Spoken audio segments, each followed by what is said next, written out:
Bismillahirrahmanirrahim.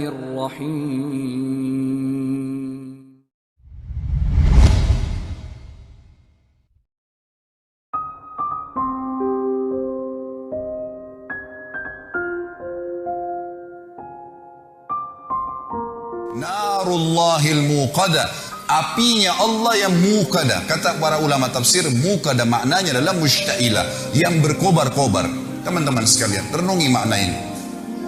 Kalau seseorang di antara kita mengambil korek gas yang biasa dipakai bakar oleh teman-teman kita mungkin yang masih merokok, kalau dia bakar jarinya 10 detik saja, jari dibakar dengan api yang kecil sudah memar kalau 10 detik.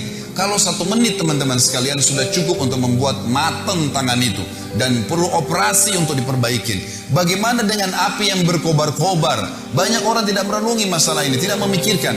Tetangga saya pernah mengalami kebakaran di kota Makassar pada saat itu beberapa tahun lalu. Saya coba ingin membantu saja, tiba-tiba ada api yang sangat besar menyambar di depan mata saya. Dan saya membayangkan bagaimana kalau api itu subhanallah menyambar tubuh saya bisa hangus seketika pada saat itu. Tapi alhamdulillah Allah masih selamatkan.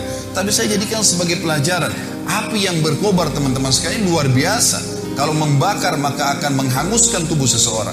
Allah mengatakan narullahil muqadah, apinya Allah yang berkobar-kobar. Cukup sampai situ? Ternyata tidak. Allah masih sambung lagi. Allati, yang api itu tattali'u 'alal afidah. Sifatnya api itu kalau dibakar kakinya penghuni neraka nanti yang humaza dan lumaza ini akan membakar sampai ke jantungnya. Orang Arab mengatakan dalam bahasa Arab teman-teman sekalian, kalau dia melihat sesuatu, dia mengatakan ra'aitu, saya sudah melihatnya. Kalau sesuatu itu sangat dekat dan mudah dijangkau.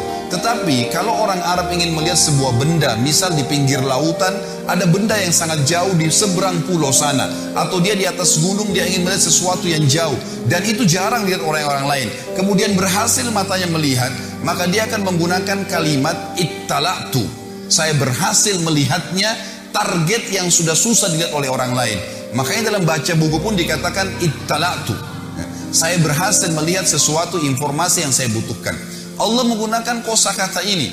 Sifat neraka tadi, api yang berkobar-kobar hutama itu, kata Allah allati yang tattali'u ittala'a, sampai pada target alal afidah, ke jantung manusia. Kata para ulama tafsir, kalau dibakar kakinya langsung ke jantungnya terbakar.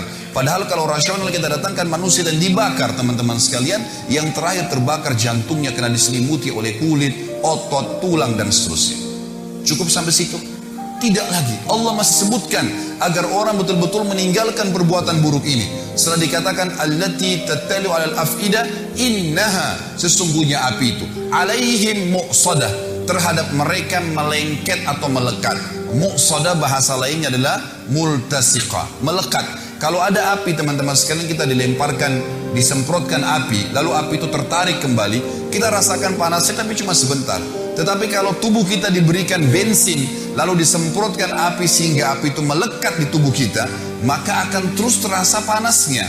Per detiknya terasa panas. Maka Allah menggunakan kalimat ini. Api neraka utama tadi itu bukan hanya berkobar-kobar, tapi pada saat disemprotkan ke tubuh seseorang nanti, naudzubillah, yang melanggar melakukan dua perbuatan ini, apinya akan melengket ke tubuhnya sampai terbakar, baru padam api tersebut. Diulangi lagi, begitu terus, tidak akan pernah habis sampai dosanya dibersihkan oleh Allah Subhanahu wa Ta'ala. Dan ingat, ancaman ini berlaku bagi seorang muslim yang dengan syahadatnya pun dia sudah bisa masuk surga sebenarnya, tapi akan dimasukkan ke neraka. Dan ini baru satu jenis siksaan karena bahaya lisan dan contoh perilaku. Belum bicara masalah dosa zina, belum bicara masalah dosa riba, belum bicara masalah dosa durhaka dengan orang tua, ditambahkan azab-azab kepada mereka. Sangat konyol kalau orang mengatakan tidak ada masalah, saya disiksa dulu neraka, toh akhirnya saya akan masuk ke dalam surga.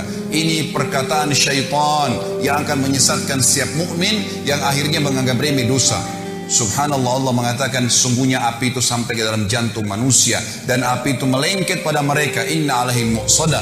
Tidak cukup sampai situ teman-teman sekalian. Allah menutup surah ini dengan kalimat, kata ulama, yang luar biasa. Kalimat ini menandakan siksaan yang luar biasa, tidak bisa dibayangkan. Fi amadin mumaddadah, kata Allah, dan mereka akan diikat di tiang-tiang yang bergelantungan. Kata ulama tafsir, penutupan surah ini luar biasa kalau orang memahaminya. Rasionalnya begini, Kalau masjid ini kita tutup semua, tidak ada lubangnya sedikit pun, lalu kemudian kita bakar dengan api, teman-teman sekalian, ada orang yang mau dibakar di sini, nggak diikat di tiang, dibiarkan dia berlari-lari sana sini, tapi penuh dengan api ruangan ini.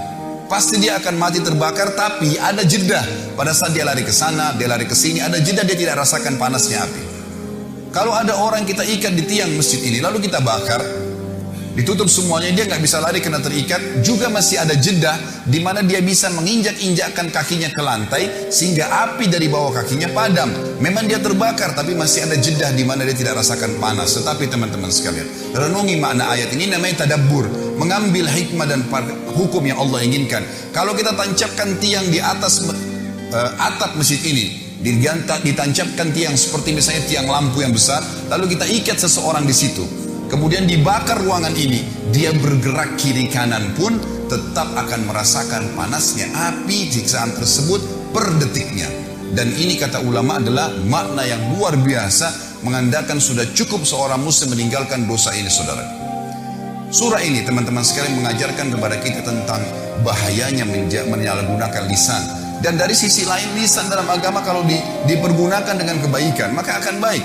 Anda kalau menggunakan lisan Anda dengan baik, walaupun fisik Anda punya kekurangan, orang akan suka dengan orang yang lisannya baik, santun kalau bertutur kata, yang keluar dari mulut seorang muslim cuma nasihat, tanya kabar, ilmu yang bermanfaat, tidak ada sesuatu yang menjatuhkan orang lain, tidak ada sesuatu yang menyakiti orang lain atau menceritakan aib orang lain, maka dia akan disuka oleh orang umumnya. Dan kalau ada seseorang yang lisannya tajam, walaupun tampannya orang paling tampan di dunia, paling kaya, tapi kalau lisannya tajam, suka menghina orang lain tidak suka dengan dia. Itu secara kehidupan manusia.